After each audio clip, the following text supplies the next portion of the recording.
நடந்திருக்கு. அது மாதிரி ஒரு தோற்றம் இருக்கான். என்ன இந்த வார்த்தை ஜாலங்கள்ல விளையாடுறாங்கன்னு புரியல. அது மாதிரி தோற்றம்னா என்ன புரியலையே. புரியணும்ல. இப்போ இது மாதிரி நடக்கலங்க, இதெல்லாம் பொய்யுங்கன்னு ஒண்ணு சொல்லணும். இல்ல ஆமாங்க நடந்திருக்கு, நடவடிக்கைகள் எடுத்துக்கிறோம், அதுக்கான முயற்சி நடந்திருக்கு. ஆனா இதெல்லாம் பெருசா நீங்க பேசிட்டு இருக்கீங்க. அப்ப வேற என்ன பேசணும்? சரி, அப்பனா நம்ம இதுதான் பேசணும், அமேசானை பத்தி தான் பேசணும். ஆமா, ஓடிடி இது விஜய் இது கேன்சல் ஆயிடுச்சு இல்லையா, அதை பத்தி மட்டும்தான் பேசணும். அதாவது இப்போ ஒரு மீம் பார்த்தேன். நாட்டுல கொலை கொள்ளை இந்த மாதிரிலாம் நடக்குது, டிவியை போட்டாலே வந்து நாட்டுல கொலை கொலை தான் நடக்குது. அப்பனா நீ வந்து சன் நியூஸ் பாரு. ஐயா, நானும் ஒரு மீம் பார்த்தேன், அதை சொல்லட்டுமா? இவ்வளவு நாள் சன் நியூஸ், தினத்தந்தி, தினகரன் எல்லாம் படிச்சு நம்ம வந்து நாட்டுல எதுவுமே இல்லை, நம்மளாம் சுதந்திரமா நல்லபடியா வாழ்ந்துட்டு இருக்கோம் நினைச்சு பார்த்து முதல் தற்கொலை நம்மளாம் இருப்போம். யோசிச்சு பாருங்க. வழக்குகள் அதிகம் பதிவாவதால் குற்றங்கள் அதிகம் நடப்பதாக கருத முடியாது. இதுக்கு யாராவது விளக்கம் தெரிஞ்சா நீங்க சொல்லுங்க. எனக்கு நான் படிச்சு பார்த்தா எனக்கு புரியல. வழக்குகள் அதிகம் பதிவானதால் குற்றங்கள் அதிகமாக நடக்குது என்று கருத முடியாது. இதுக்கு உங்க தரப்புல இந்த பாக்குற நபர்கள் யாராவது விளக்கம் தர முடிஞ்சா எனக்கு கமெண்ட்ல சொல்லுங்க. ஃபேக் நியூஸா காவல்துறை அறிவிச்சிருச்சுன்னு எல்லாரும் போட ஆரம்பிச்சிட்டாங்க. இவ்வளவு நாள் எங்கடா எந்த பந்துக்குள்ள இருந்தீங்க, 2 நாளா காணும் உங்களை எல்லாம் பார்த்தா திடீர்னு வந்துட்டாங்க, சம்பந்தமே இல்லாம. இப்படிதான் இந்த மாதிரி தான் நடந்துகிட்டு இருக்கு. இதாவது நீங்க செய்திகளை மறைக்கணும், எப்படி மறைக்கலாம் அப்படின்றதான் இப்ப இவங்களுடைய நோக்கமா இருக்கு. சமாளிச்சு மதிமுக அமுச்சு விட்டுட்டாங்க. நீங்க பெரிய போர்வால் தான், நீங்க போனா எல்லாம் கர்ஜிச்சு எல்லாம் பண்ணிடுவீங்க, 4 போதும் போங்க அப்படின்னு. இந்த படம் பாத்திருக்கீங்களா? ஜே படம் பாத்திருக்கீங்களா? சார்லியும் டெல்லி கணேசன் இருப்பாங்க. ஆனா அதுல சார்லி அங்க இருந்து எம்எல்ஏவா வருவாரு. பார்த்தவங்களுக்கு தெரியும். அங்கேருந்து வந்து இந்த பெரியவர் காலில் விழுவாரு. இவர் இல்லப்பா, இவர் இல்லைன்னா இந்த அரசியலே கிடையாதுப்பா, பெரியவரையா போயிட்டு வா அமுச்சு விட்டுருவாங்க. அதுதான் வைகோ ஐயாவுடைய நிலைமை. வணக்கம் அப்பா, எந்திரிப்பா, ஆசீர்வாதம் பண்ணுப்பா. நல்லா இருக்கு. இவர் இல்லைன்னா நான் இல்லை. ரவிங்கப்பா, இவர் பஸ் ஸ்டாண்ட்ல விட்டு வா. சட்டமுத்து அது வந்து அப்புறம் வரும். நம்ம கோட்டையில் ஒரு சீட்டை போட்டு உட்கார வை. பாலியல் பலாத்காரம் ஆகுறது நாட்டுல பிரச்சனையா, பாஜக உள்ள வந்துடுறது பிரச்சனையா? நீங்க சொல்லுங்க பாப்போம். எனக்கு பாலியல் பாஜக உள்ள வர்றதுதான் பஞ்சாயத்து. பாலியல் பலாத்காரத்தை நான் எப்ப வேணாலும் தடுத்து நிறுத்திட முடியும். பாஜக உள்ள வரதை நிறுத்திட முடியுமா? முடியாது இல்ல. அதனால பிஜேபி உள்ள வரதுதான் எங்களுக்கு பஞ்சாயத்து. ஆகையால் சொல்லும் போது நம்ம எப்பயும் ரெகுலரா சொல்லுவோம்ல சிங்கம் டைலாக், சகாயம் கொண்டாட்டி சகாயம் கொண்டாட்டி மண்ணெனக்கான தூக்கிட்டு வா கொளுத்தி பண்ணி சொல்றதுக்கு முன்னாடி நீ எனக்கு ஃபோன் பண்ணி சொல்ற. அப்படி அதேதான். ரெட்ரோலுக்ஸ் பிளஸ் நேயர்களுக்கு வணக்கம். இன்றைய பொலிட்டிக்கல் ஃபன் நிகழ்ச்சியில் தமிழகத்தில் நடக்கும் அரசு நிலை பற்றி விவாதிக்கலாம். வணக்கம் கார்த்திக். வணக்கம் ஜோ. ரெட்ரோலுக்ஸ் பிளஸ்ஸை தொடர்ந்து ஃபாலோ பண்ணுறீங்க, நிறைய சப்ஸ்கிரைபர் உள்ளே வந்திருக்கீங்க, உண்மையாகவே ரொம்ப சந்தோஷம். அதேமாதிரி தொடர்ந்து சப்போர்ட் பண்ணுங்கள். ரெட்ரோலுக்ஸில் போடுற வீடியோவுக்கும் வந்து சப்ஸ்கிரைப் பண்ணி கொஞ்சம் முன்னேற்றி விட்டீங்கன்னா நல்லா இருக்கும். பண்ணிட்டு இருக்கீங்க, இன்னும் கொஞ்சம் எல்லாரும் பார்க்குறாங்க, ஆனால் சப்ஸ்கிரைப் பண்ணாமல் நிறைய பேர் பார்க்குறாங்க. அதாவது எங்கள் வீடியோ போட்டால் தான் சப்ஸ்கிரைப் பண்ணணும்னு இல்லை, யார் வீடியோ போட்டாலும் அதை சப்ஸ்கிரைப் பண்ணிட்டு பார்க்கணும். ஏன்னா எல்லா விதமான நிகழ்ச்சிகளும் வந்து அதில் வரணும் அப்படின்றது தான் நம்மளுடைய நோக்கம். இன்னாரதான் கூப்பிட்டு வந்து பண்ணணும் அப்படின்றதெல்லாம் அதுவும் நம்ம இது பண்ண முடியாது. அதனால எல்லாரையும் கலந்து இது பண்ணி தான் வந்து வீடியோக்கள் வந்து போட்டுக்கிட்டு இருக்கோம். அதனால நானும் ஜோவும் பண்ணுறதும் தொடர்ந்து அதுவும் வரும். அதுக்கும் சப்போர்ட் பண்ணுங்க. அவங்க மற்ற வீடியோக்களுக்கும் வந்து சப்போர்ட் பண்ணுங்க. நேற்று இரவு தான் வந்து வீடியோ லேட்டாக போகிறதுக்கு ஒரு சின்ன ரீசன் தான். ஏன்னா எல்லாருக்கும் முடிச்சுட்டு அதுக்கப்புறம் நான் ஒரு உட்காந்து இதெல்லாம் பேசலான்றதெல்லாம் எடுத்ததுக்கப்புறம் பேசி அது ஒரு அர்ஜென்சியில் அந்த வீடியோவை எடிட் பண்ணி போடுவோம். கொஞ்சம் டிலே ஆகும், அது வந்து கோச்சிக்காதீங்க. அதுக்கு வந்து காரணம் வந்து நீங்கள் சில பேர் கேட்குறாங்க இந்த வீடியோஸை வச்சு போடலாம் அப்படின்னு. டைம் இருந்தால் உண்மையாகவே அதுமாரி நாங்கள் கண்டிப்பாக பண்ணுறோம். முடியாத பட்சத்தில் அப்படியே ரிலீஸ் பண்ணிடுறோம். கொஞ்சம் அட்ஜஸ்ட் பண்ணிக்கோங்க. ப்ளே பண்ணட்டுமா? வேணாம், சரி பண்ணுங்க. என்ன இருக்கு, மைக்கில் வச்சு பண்ணணும். மைக்கில் வச்சா ஓகே. கொலை, கொள்ளை, கற்பழிப்பு, பாலியல் பலாத்காரம், சங்கிலி பருப்பு, தாலி அரிப்பு என்று இந்த சட்டம் ஒழுங்கு ஒரு மோசமான நிலையில நடந்து கொண்டிருக்கிறது. அவரே சொல்றாரா? ஆமா, அவர் ஆட்சியை பத்தி அவரே சொல்றாரு. பேசல, வாயை திறக்கல என்ன திறந்துட்டாருல. தீர்க்கதரிசி முன்னாடியே சொல்லியிருக்காரு. எவ்வளவு பெரிய தீர்க்கது சும்மா கிடையாதுங்க. அவரும் ஸ்டாலின் இஸ் மோஸ்ட் டேஞ்சர்னு சும்மா சொல்லல, உண்மையாதான் சொல்லியிருக்காங்க. நல்ல ப்ரெடிக்ஷன் இதெல்லாம். இதெல்லாம் நடக்கும் அப்படின்றது. அது ஏன் கடைசி நேரத்துல மட்டும் இதெல்லாம் நடக்குதா என்ன? ஆமா, கடைசி நேரத்துல நடக்கும். எல்லாரும் தேவையில்லாம வந்து என்டிஏல இருந்து, டிவிக்கேல இருந்து, நாம் தமிழர் கட்சியில இருந்து போய் இந்த வேலையெல்லாம் பார்ப்பாங்க. திமுக ஆட்சியை வந்து இந்த மாதிரி ஏதாவது கொலாப்ஸ் பண்ணணும், இவங்களோட ஆட்சி கடைசி நேரத்துல எல்லாரும் இப்படி பண்ணோம்னா அவங்க ஆட்சிக்கு பெரிய கெட்ட பேர் வந்து இந்த ஆட்சியை வந்து அகற்றிடுவாங்கன்னு எல்லாரும் டீம் ஃபார்ம் பண்ணிட்டு இருக்காங்க. எல்லாரும் இதெல்லாம் பொழப்பு இல்லாதவங்க உட்காந்து இந்த எக்ஸ்ல உட்காந்துக்கிட்டு போடுற கருத்து எப்படி இந்த அந்த நடிகை வந்து கர்ப்பமாயிட்டாங்க, கன்ஃபார்ம் நியூஸ் லீக் ஆயிடுச்சு, டாக்டர் யாருன்னு எங்களுக்கு தெரியும் அப்படின்னு போடுறது இந்த மாதிரி கேட்டகரியில இருக்குதுங்களா. அந்த மாதிரி வகையறாதான் அது எப்படி கடைசி நேரத்துல நடக்கும் அப்படின்னு கேட்கறதெல்லாம் நடக்குது. அதுக்கு என்ன பதில் சொல்லுங்கன்னா, அதை விட்டுட்டு ஏன் கடைசி நேரத்துல நடக்கும்? தூங்கும்போது கோபடம் பார்த்துருப்பாங்க போல இருக்கு. அப்படிதான் இருக்குது. நம்ம பார்த்தோம் இந்த தூத்துக்குடி அந்த பெண் மாணவி வந்து பாலியல் வன்கொடுமைப்பட்டு கொலை பண்ணியிருக்காங்கன்றத பார்த்தோம். நிறைய விஷயங்கள் வந்துக்கிட்டே இருக்குது. அங்கே தூத்துக்குடியிலே நிறையா போராட்டங்கள் நடந்துக்கிட்டே இருக்குது.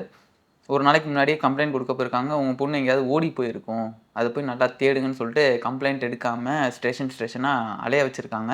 இப்போ போராட்டம் பண்ணும்போது கூட இந்த மாதிரிலாம் பண்ணக்கூடாது, இந்த மாதிரிலாம் பண்ணிங்கன்னா எங்கள் வேலையை நீங்கள் செய்கிறத தடுக்கிறீங்கன்னு சொல்லி உங்கள் எல்லாத்தையும் தூக்கி உள்ளே வச்சுருவேன், நீங்களாம் உள்ளே போகிறதுக்கு சரியாக இருக்காங்க. காவல்துறை மிரட்டிட்டு இருக்காங்க. நிறைய வீடியோவும் வந்து தான் இருக்குது. என்ன நடக்குதுன்னு தெரியல. காவல்துறை எளியவர்களின் நண்பர்கள், மக்களின் நண்பன் அப்படின்னு சொல்லாலும் எல்லாம் இது பண்ணாலுமே கூட காவல்துறை இந்த ஸ்டேஷனுக்கு போலீஸ் ஸ்டேஷனுக்கு போறவங்களுக்கு தெரியும் அங்கே என்ன நடக்கும், எப்படி பேசுவாங்க, அவங்களோட அணுகுமுறை எப்படி இருக்கும். நீங்கள் தான் கம்ப்ளைண்ட் கொடுக்க போவீங்க, உங்கள் மேலேயே சந்தேகப்படுவாங்க. ஆமாம், நீங்கள் தான் கம்ப்ளைண்ட் கொடுக்க போவீங்க, ஆனால் இதுக்கு வந்து எப்படி என்னது என்ன கம்ப்ளைண்ட் அப்படின்னு இது கொடுக்கலாமா வேணாமா, நம்ம போயிடுமா வீட்டுக்கே போயிடலாமா அப்படின்னு யோசிக்கிற அளவுக்கு அந்த நம்மளவே கிரிமினல் ட்ரீட் பண்ணுவாங்க. அது எல்லாரையும் கிடையாது. அது நீங்க போற விதத்துல இருக்கு. அது வந்து உண்மையாவே வந்து என்னன்றத நடந்தத இது பண்ற காவல்துறை அதிகாரிகளும் இருக்காங்க. ஒரு சில பர்சன்டேஜ் கம்மியா இருக்கு. ஒரு சிலர் சொல்லுங்க, அதுதான் பர்சன்டேஜ் கம்மியா இருக்கு. அந்த மாதிரி இருக்கக்கூடிய பர்சன்டேஜ் கம்மியாகவும் இந்த மாதிரி இருக்கக்கூடியவங்களோட பர்சன்டேஜ் ஜாஸ்தியாகவும் இருக்குன்றதுதான் பெரிய வருத்தம். ஸோ அந்த அடிப்படையில் அவங்க வந்து இப்போ அந்த குடும்பத்தை வந்து பார்க்கும்போதே தெரியும் எப்படிப்பட்ட நிலையில இருப்பாங்க அப்படின்றது. நல்லா படிக்கிற பொண்ணு, 10th 496 மார்க்கு வாங்கியிருக்கிறதா வந்து சொல்றாங்க. செய்திகளில் பார்த்தேன், அப்படிதான் 496 மார்க்குன்னு சொல்றாங்க. அதுதான் நேற்று அவங்க அந்த இதுக்கு போகும்போது ஸ்கூல் விட்டு ரிட்டர்ன் போகும்போது தான் அந்த மாதிரி நடந்திருக்கு. அவங்க இதுக்கு போயிருக்காங்க, இல்லை வீட்டுக்கு போயிட்டு அங்கே பாத்ரூம் போகிறதுக்கு வந்தாங்களான்னு தெரியல. வந்தப்போ இந்த மாதிரி ஆயிருக்கு. காணுன்னு தேடி இருக்காங்க. கிட்டத்தட்ட அவங்க வீட்டிலேருந்து ஒரு 300-400 மீட்டருக்குள்ளார தான் அந்த காடு இருந்திருக்குது. அப்பயும் காணுன்னு எல்லாரும் சொந்தக்காரங்களாம் சேர்ந்து தேடி இருக்காங்க. கிடைக்கலன்னொன்னே ஸ்டேஷனுக்கு போயிருக்காங்க. ஸ்டேஷனுக்கு போனதுக்கப்புறம் தான் நீங்கள் சொன்ன மாதிரி அந்த மாதிரி ஒரு தகவல் அவங்க சொன்னோன்னே, இது செவ்வாய்க்கிழமை நடக்குது, புதன்கிழமை தான் அவங்களுக்கு வந்து அவங்க அந்த பொண்ணோட பாடி வந்து கிடைக்குது. உயிரோடு இருந்த பொண்ணு பாடியா வந்து கிடைக்குதுன்றது அதுக்கப்புறம் தான் நியூஸ் தெரிய வருது. அதுக்கப்புறம் தான் பெரிய நேற்று சாயந்தரம் தானே நம்ம உட்காரும்போது தான் அந்த நியூஸே வந்து வந்தது. 10 நிமிஷம் தான். அப்போதான் அப்புறம் புதன்கிழமை மாலையில் அது ஒரு 4-5 மணிக்கு மேலே இருந்தது. அதுக்கப்புறம் அந்த நியூஸ் வரத்துக்கு ஒரு 1 மணி நேரம் 1.5 மணி நேரம் லேட்டாக தான் வந்து கிடைச்சிருக்கு. அப்படிங்கும்போது இதுதான் நடந்த சம்பவம். இன்னும் உடலை வந்து வாங்க சொல்லி காவல்துறையினர் வந்து மிரட்டுறாங்க, வற்புறுத்துறாங்க அப்படின்றதையும் வந்து அவங்க உறவினர்கள்லாம் அவங்க போராடுறவங்களாம் வந்து சொல்றாங்க. அதுதான் இது, நீங்க எந்த நிலையில இருக்கீங்களோ அதை பொறுத்து தான் காவல்துறை எத்தனை போக்கா பதில் சொல்லியிருக்காங்க. எங்கேயாவது ஓடி போயிருக்கும் அப்படின்னு சொன்னா இது எப்படி நம்ம ஏத்துக்கிறது? புரியுது. இல்ல இது மெத்தனை போக்குன்றதை தாண்டி நீங்க எந்த ஆட்சியிலையும் என்ன நடந்தீங்கனாலும் இந்த காவல்துறையோட அணுகுமுறைன்றது கொஞ்சம் இப்படிதான் இருக்கும். நீங்க எடுத்தோடனே நீங்க எப்படி போறீங்கன்றதை பொறுத்து தான். நீங்க நல்ல நிலையில போனீங்க, நல்ல பார்க்கவே ஒரு கார்ல போயிட்டு ஏதாவது கொஞ்சம் ஹை ரேஞ்சு அப்படி போறீங்கன்னா அதுக்கேற்ற மாதிரி ஒரு ட்ரீட்மெண்ட் இருக்கும். அவங்க பேசுற விதம், சொல்லுங்க சார் என்ன சார் அப்படின்னு கேட்பாங்க. கொஞ்சம் இதுவா போகும்போது இந்த மாதிரி சில ஆட்கள் அதாங்க இது என்னன்னா ஒரு மிக்சடா பேசிக் விசாரணை என்ன ஆச்சு, அக்கம் பக்கம் வந்துட்டு இது மாதிரி கேட்கக்கூடிய ஆட்கள் இருக்காங்க. இதுல தென் மாவட்டங்கள்ல இது ஒரு பிரச்சனையாவே இருக்கு. நம்ம தென் மாவட்டங்கள் இன்னைக்கு கூட மணிசார் வீடியோ ஒன்று போட்டோம் இல்லையா, அங்க என்ன நடக்குது, அவங்களுடைய அணுகுமுறை எப்படி இருக்கு, அங்க இருக்க காவல்துறை அணுகுமுறை எப்படி இருக்கு, மனிதர்களுடைய அணுகுமுறை எப்படி இருக்கு, ஆதிக்க சாதியினுடைய அணுகுமுறை எப்படி இருக்குன்றதெல்லாம் நம்ம வந்து பேசணும். அந்த அடிப்படையில அங்க இருக்கக்கூடிய ஒரு காவல்துறை அதிகாரிகள் இந்த அளவுக்கு இந்த இவங்களுடைய கேட்டகரியில உள்ள ஒருத்தரை போட்டிருந்தா அவர் கேட்டிருப்பார் இல்லையா. இப்போ நீங்க சொல்ற மாதிரி தான் இது. என்னன்னா சிட்டி சைட்ல இருக்கிறவங்களுக்கு இதை பத்தி எப்படின்றது தெரியல. அவங்களுக்கு வந்து என்ன மாதிரி சிஸ்டம் ஸ்டேஷனுக்கு போற வேலை இல்லையே. சவுத் சைடுல என்ன மாதிரி ஒரு எப்படி இருக்குன்னு சிஸ்டம் தெரியாது. ஃபங்க்ஷன் ஆகுதுன்றது அவங்களுக்கு சுத்தமாவே தெரியல. அதுதான் இப்போ அது ரொம்பலாம் நீங்க பேச வேணாம். அந்த போராட்டம் பண்றவங்கள்ட்ட அவர் பேசுறாரு இல்லையா, இன்ஸ்பெக்டர், அது இவரு ஒரு போலீஸ் ஒருத்தர் பேசுறாரு, அதை வச்சே நீங்க வந்து அதை நீங்க எப்படின்றத தெரிஞ்சுக்கலாம். ஒரு ஆமா, மேல் ரகத்துல எப்படி இருக்கிறவங்க தான் எப்படி இருப்பாங்க அப்படின்றது. அதாவது காவல்துறையோட இதுவே அதுதான், பிளஸ்ஸே அதுதான். ஆனா பெரிய மைனஸாகவும் அதுதான் இருக்கு. அது யாருக்கிட்ட அப்படி காட்டுறாங்கன்றதுல தான் வந்து இருக்கு. ஸோ அந்த சம்பவம் நடந்து பெரிய அளவுக்கு தமிழ்நாடு வந்து கொந்தளிச்சிருச்சு. ஏன்னா இது வந்து நான் உங்கள்கிட்ட நேற்றே சொன்னேன், பெருசா வெடிக்க போகுது அப்படின்னு சொன்னேன். அதுதான் நடந்திருக்கு. பெரிய அளவுக்கு இன்னைக்கு வந்து சோஷியல் மீடியாலையும் சரி, சோஷியல் மீடியாவில் மட்டும், not main stream media, social மீடியாவில் மட்டும்தான் இது பெரிய அளவுக்கு பூம் ஆயிருக்கு. பிளஸ் இன்னைக்கு தாவேக்காவுடைய ஆர்ப்பாட்டத்திலையும் அது வந்து வெளிப்பட்டுச்சு, அது எல்லாருமே பேசியிருக்காங்க. அதன் வெளிப்பாடு இன்னைக்கு பெரிய அளவுக்கு இதை பத்தி என்ன பண்றதுன்னு தெரியாம ஒன்று நடந்தது தான் இன்னைக்கு சாயந்தரம் நடந்த அந்த விளக்கம். உள்துறை செயலாளர் தீரஜ்குமார் வந்து விளக்கம் கொடுக்குறாங்க. 2000 இல்ல நான் சொல்லிடுறேன், 2021 1596 கொலைகள், நம்பர்ஸ் ஏதாவது மிஸ்டேக்கா இருக்கலாம். 2020 இந்த இதுல வந்து 1496 ஒரு 100 110 75 80 வித்தியாசம் இருக்கிற மாதிரி வந்து சொல்றேன். இல்ல எனக்கு புரியல இதுல என்ன இருக்கு, என்ன பெருமை இருக்கு இது இந்த ஸ்டாட்டிஸ்க்கும் நீங்க வந்து சொல்றதுக்கு கம்மியா இருக்குல்ல. 100 கம்மியாகல, நடந்துதானே இருக்கு. 100 கம்மியாக முடியலையே, அதெல்லாம் தேவையில்லைங்க, முடியலையே, அது தேவையில்லை. இப்போ வரைக்கும் 100 கம்மியா தான் இருக்கு. நீங்க அது என்னமோ பெருசா எடுத்துட்டு வந்துட்டு இப்போ வந்து ஸ்டாட்டிஸ்டிக் நீங்க வந்து பேசிட்டு இருக்கீங்க, அதிகமா இருக்குது. நீங்க ஸ்டாட்டிஸ்டிக்கை வச்சு பார்த்தா இல்ல நீங்க படிங்களேன், அது நல்லா இருக்கும். பாலியல் வன்கொடுமை வழக்குகள் மற்றும் SC ST வன்கொடுமை வழக்குகள் மக்களிடம் விழிப்புணர்வு ஏற்படுத்தி இருக்கிறோம். ஆமா, ஓ அவரு சொன்னதுங்களா? கடந்த 2 மாதங்களில் தமிழ்நாட்டில் அதிக அளவில் குற்றங்கள் நடைபெறுவது போன்ற தோற்றம் உருவாகுகிறது. அது எப்படி உருவாகும்? கனவு காண்டிருப்பாங்க. ஹாலுசினேஷனா? அதாவது ஹாலுசினேஷனா? கனவு காண்டிருப்பாங்க. நான் ஏதோ எனக்கு பாலியல் துன்புறுத்தல் நடக்கிற மாதிரி கனவு கண்டேன். எனக்கே முதல்ல தெளிவா புரியல. எனக்கு என்ன இப்ப நீங்க சொல்றீங்கன்னா எனக்கு புரியணும்ல, எனக்கு தெளிவா புரியல. தோற்றம்னா புரியல, பின்பம் அந்த மாதிரி நடக்கிற மாதிரி வந்து அங்க இங்கேயும் இந்த மாதிரி இங்க ஒன்று நடக்குது, அங்க ஒன்று நடக்குது. அப்ப நம்ம பேசுறோம், ஒரு நாளைக்கு 7 நடக்குது 8 நடக்குதுன்னு சொல்லிட்டு நம்மளாம் பூம் பண்ணி விட்டுட்டு இருக்கோம். நடக்குதா? நடந்த மாதிரி நம்மளா பேசுறோமா? நடக்கிறத பேசுறோம், நடக்கிறது தானே பேசுறோம். நான் கரெக்டா தானே பேசுறேன்.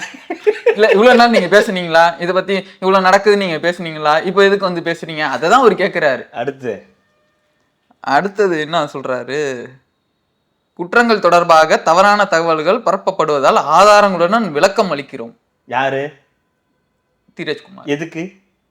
அப்பெல்லாம் நடக்கலன்னு சொல்லல, கம்மியா நடந்திருக்குன்றது. இல்லங்க, இப்ப இதுக்கு இவர் ஏன் விளக்கம் கொடுக்கிறாரு? உள்துறை செயலரே விளக்கம் கொடுக்கிறாரு. யார்? அப்பா துறை அமைச்சர் தான் வரணும். ஆமா, இந்த துறை அமைச்சர் வந்து கலக்கம் கொடுக்க சொல்லுங்க. அவரு கொடுக்க மாட்டாரு, அவரு எங்கேயாவது போயிருப்பாரு. ஆமா, இங்க வந்தாரு, காலைல சிறை திறப்பு வழக்கு வந்தாரு. சிலை திறப்பு இன்னைக்கு என்ன சொல்ல? அவங்க அப்பாவும் அண்ணாவுடைய சிலையும் திறக்க வந்தாங்க. அப்படிங்களா? ரொம்ப முக்கியமா? ஆமா, இல்லையா? பின்ன மக்கள்லாம் பாக்குற மாதிரி சிலைகளை திறந்து வச்சாதானே தெரியும். இந்த அப்பா அந்த அப்பா சிலையை திறந்து வைக்கிறாரு. அப்பா அவங்க அப்பா சிலையை திறக்க வந்திருக்காரு. அதான் ஆக்சுவலா இவர் சொல்ற விஷயம் என்னன்னா, முதலமைச்சர் கொடுக்க வேண்டிய ஒரு விளக்கம், அதுக்கு ஒரு உள்துறை செயலர் வந்து இந்த விளக்கத்தை வந்து கொடுக்குறாரு. இதெல்லாம் மக்கள் எப்படி பார்ப்பாங்கன்னு தெரியல. விஷயம் நடந்திருக்கு, அது மாதிரி ஒரு தோற்றம் இருக்கான். என்ன இந்த வார்த்தை ஜாலங்கள்ல விளையாடுறாங்கன்னு புரியல. அது மாதிரி தோற்றம்னா என்ன புரியலையே, புரியணும்ல. இப்போ இது மாதிரி நடக்கலங்க, இதெல்லாம் பொய்யுங்கன்னு ஒண்ணு சொல்லணும். இல்ல ஆமாங்க நடந்திருக்கு, நடவடிக்கைகள் எடுத்துக்கிறோம், அதுக்கான முயற்சி நடந்திருக்கு. ஆனா இதெல்லாம் பெருசா நீங்க பேசிட்டு இருக்கீங்க. அப்ப வேற என்ன பேசணும்? சரி, அப்பனா நம்ம இதுதான் பேசணும், அமேசானை பத்தி தான் பேசணும். ஆமா, OTT இது விஜய் இது கேன்சல் ஆயிடுச்சு இல்லையா, அதை பத்தி மட்டும்தான் பேசணும். அதாவது இப்போ ஒரு மீம் பார்த்தேன், நாட்டுல கொலை கொள்ளை இந்த மாதிரிலாம் நடக்குது, டிவியை போட்டாலே வந்து நாட்டுல கொலை கொலை தான் நடக்குது. அப்பனா நீ வந்து சன் நியூஸ் பாரு. ஐயா, நானும் ஒரு மீம் பார்த்தேன், அதை சொல்லட்டுமா? இவ்வளவு நாள் சன் நியூஸ் தினத்தந்தி தினகரன்லாம் படிச்சு நம்ம வந்து நாட்டுல எதுவுமே இல்லை, நம்மளாம் சுதந்திரமா நல்லபடியா வாழ்ந்துட்டு இருக்கோம் நினைச்சு பார்த்து முதல் தற்கொலை நம்மளா இருப்போம். யோசிச்சு பாருங்க, நாட்டுல கொலை கொள்ளை பாலியல் பலாத்காரம் இதெல்லாம் நடக்குது, இதெல்லாம் பார்க்க கூடாது. அப்போ உட்காந்து சன் நியூஸ் முடிஞ்சு டெலிட் பண்ணிடுவாங்க. டெலிட் பண்ணி இல்ல அதுல ஒண்ணு போடவே மாட்டாங்க. இல்ல அது எப்படி விடுவாங்க. ரெண்டாவது நம்ம டிஜிபி அவர்கள் என்ன சொல்லியிருக்காரு? டிஜிபி அவர்களா? நிரந்தர டிஜிபி இல்ல, பொறுப்பு டிஜிபி வந்து பாலியல் வன்கொடுமை வழக்குகள் மற்றும் SC ST வன்கொடுமை வழக்குகள் மக்களிடம் விழிப்புணர்வு ஏற்படுத்தி இருக்கிறோம். மக்களிடம் விழிப்புணர்வு ஏற்படுத்தி நல்ல ரொம்ப ஆமா எடுத்திருக்காங்க. போக்சோ சட்டம் வந்த பிறகு நாம் கொடுத்துள்ள விழிப்புணர்வுகளில் பாலியல் வன்கொடுமை வழக்குகள் துணிச்சலுடன் வந்த புகார் அளிக்கிறார்கள். சரி, அதனாலதான் கம்மியாயிருச்சுங்களோ? Okay, next. ஓகே, வழக்குகள் அதிகம் பதிவாவதால் குற்றங்கள் அதிகம் நடப்பதாக கருத முடியாது. இதுக்கு யாராவது விளக்கம் தெரிஞ்சா நீங்க சொல்லுங்க. எனக்கு நான் படிச்சு பார்த்தா எனக்கு புரியல. வழக்குகள் அதிகம் பதிவானதால் குற்றங்கள் அதிகமாக நடக்குது என்று கருத முடியாது. இதுக்கு உங்க தரப்புல இந்த பாக்குற நபர்கள் யாராவது விளக்கம் தர முடிஞ்சா எனக்கு கமெண்ட்ல சொல்லுங்க. குற்றங்கள் எதுவாயினும் பொதுமக்கள் காவல்துறையினர் புகார் தர வேண்டும். எங்க தராங்க? தர வந்தாதான் ஏதாவது ஒன்று சொல்லிடுறீங்க, இல்ல தர வரவங்களே தான் கொண்டுடுறாங்க. இதுக்கு மேல என்னத்த புகார் தர? எனக்கு புரியல. எனக்கு அந்த ஸ்டேட்மெண்ட் எனக்கு புரியல. அந்த ஸ்டேட்மெண்ட் எவனுக்குமே புரியாது. கமல் எழுதி கொடுத்துறாரு. ஒண்ணு கமல்கிட்ட வாங்கியிருப்பாங்க, இல்ல பார்த்திபன்ட்ட வாங்கியிருப்பாங்க. அப்படியா தான் இருக்கும்னு நினைக்கிறேன். சிரிச்சாலுமே கூட யோசிக்க வேண்டிய, சிந்திக்க வேண்டிய விஷயம். நீங்க ஆரம்பத்திலே போட்டீங்க, ஸ்டாலின் அவர்கள் பேசின பழைய வீடியோவில் பேசினதை போட்டீங்க. கிட்டத்தட்ட அந்த நிலையில தான் இன்னைக்கு தமிழ்நாடு இருக்கு. அவங்க சொல்ற மாதிரி பல பிரச்சனைகள் நடந்து. எனக்கு புரியல. நீங்க சொல்ற மாதிரி முட்டு கொடுக்கலாம், நம்ம வந்து கட்சிக்காரங்க முட்டு கொடுக்கலாம், இல்ல இன்ஃபுளுசர் முட்டு கொடுக்கலாம், காசு வாங்கிட்டு முட்டு கொடுக்கலாம். காவல்துறை அவங்களுடைய எப்படி ஜஸ்டிஃபை பண்ண வராங்கன்னு எனக்கு ஒண்ணுமே புரியல. சொல்றது பண்ண வராங்க. இது காவல்துறை மேல எந்த தப்பும் கிடையாது, காவல்துறையில எந்த பிரச்சனையும் கிடையாது. காவல்துறைக்கு என்ன இதுவா? அவங்க ஆர்டர் கொடுத்துட்டாங்க, இவங்க வந்து சொல்லுவாங்க. வேற என்ன பண்ணுவீங்க நீங்க? எங்க ஒரு அதிகாரிகள் இப்படி ஒரு ஸ்டேட்மெண்ட கொடுத்தனா மக்கள் என்ன பத்தி என்ன நினைப்பாங்க நீங்க சொல்லுவீங்க? நீங்க முதல்ல இந்த மாதிரி ஒரு ஸ்டேட்மெண்ட் சொல்லுவீங்களா? அவங்களுக்கு தேவையில்லையே. அவங்கள வந்து ஆட்சியை பிடிக்க போறாங்க, அவங்கள வந்து மறுபடியும் மக்கள்கிட்ட நிக்க போறாங்க. மக்கள்கிட்ட நிக்க போறது அரசியல்வாதிகள். அதனால அவங்க கொடுக்குற ஸ்டேட்மெண்ட் அவங்க கொடுத்துட்டு போயிட்டே இருப்பாங்க. அவங்க ரிட்டையர் ஆனதுக்கு அப்புறம் கூட சொல்லுவாங்க, இல்லைங்க அந்த மாதிரி ஸ்டேட்மெண்ட் வந்து அப்படி எழுத சொன்னாங்க, அப்படி சொன்னாங்கன்னு சொல்லிட்டு போயிடுவாங்க. நீங்க அதிகாரிகள், காவல்துறை அதிகாரிகளை பத்தி இதுல சொல்றதுல ஒன்றும் யூஸ் கிடையாது. அரசியல்வாதிகள் அந்த ஸ்டேட்மெண்ட்டை கொடுக்க வைக்கிறாங்க, அதை அவங்க கொடுக்குறாங்க. அதை நீங்க நம்பணும். நம்புறதும் நம்பாததும் உங்க கையில இருக்கு. பட் ஆனா இது ஒரு என்ன ஸ்டேட்மெண்ட்ன்றத மக்கள் முடிவு பண்ணிப்பாங்க, அது வந்து முடிவு பண்ணிப்பாங்க. பட் இல்ல முதல்ல இது போய் சேரணுங்க. மக்கள் நிறைய தான் சொல்றேன். தெரியலங்க, நம்ம பார்வையாளர்கள் எல்லாம் எங்க இருந்து பாக்குறாங்க ஒன்னும் தெரியல. எங்க இருந்து பார்த்தா என்னங்க, எல்லாருமே தமிழர்கள் தானே, அதனால ஒன்னும் பிரச்சனை கிடையாது. இருந்தாலும் இங்க இருக்கிற பிரச்சனை 4 பேர்கிட்ட போய் சேராமல எல்லாமே சேருது. இப்போ அவரு நீங்க சொன்ன அந்த பழைய காணொலியில் அவர் என்ன பேசினாரோ அதுதான் இப்போ நடந்துகிட்டு இருக்கு. அதுவும் கண்டினியூஸா நடக்குது. 1 by day 1 ஏதாவது ஒண்ணு அடுத்தடுத்த நியூஸ் நடந்துகிட்டு இருக்கு. இப்போ உட்கார்றோம், புதுக்கோட்டையில ஒருத்தர் வந்து கொலை பண்ணிட்டாங்க, அவர் ஜாமீன்ல வந்தவர் கொலை பண்ணிட்டாருங்க அப்படின்றாங்க. அடுத்தடுத்து ஏதாவது ஒரு நியூஸ் வருது. அதுல இன்னொரு முக்கியமான நியூஸ், திருச்சியிலிருந்து அந்த பொண்ணு வந்து ஏதோ பாலியல் வன்கொடுமைக்கு ஆளானது, அது வந்து இல்லை அப்படின்னு சொல்லிட்டாங்க. நல்லது, அந்த பொண்ணுக்கு ஏதோ மன ரீதியான பிரச்சனை, நீங்க அதுவும் சந்தோஷம். அதனால அது கொடுத்துருச்சீங்க. கேளுங்க, மன ரீதியான பிரச்சனையா அது கொடுத்துருச்சான். இப்ப அது பிரச்சனை இல்லை, அது நடக்கலன்னா சந்தோஷம் தான், நடக்கலன்னு வச்சுக்கோங்க. இல்ல எனக்கு அது தாண்டி இதுவா இல்லைன்னு சொன்னாங்களா இல்ல திருப்பி வாபஸ் பெற வச்சாங்களான்றதுதான் கேள்வி. அதை விட்டுருங்க, நடக்கலன்னே நம்ம நம்புவோம்.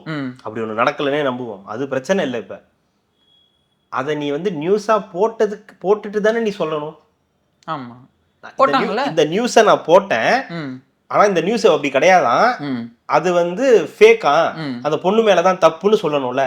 சன் நியூஸ் போட அந்த செய்தியவே போடல, மண் நியூஸ் பரவாயில்ல, சன் நியூஸ் போடவே இல்லை.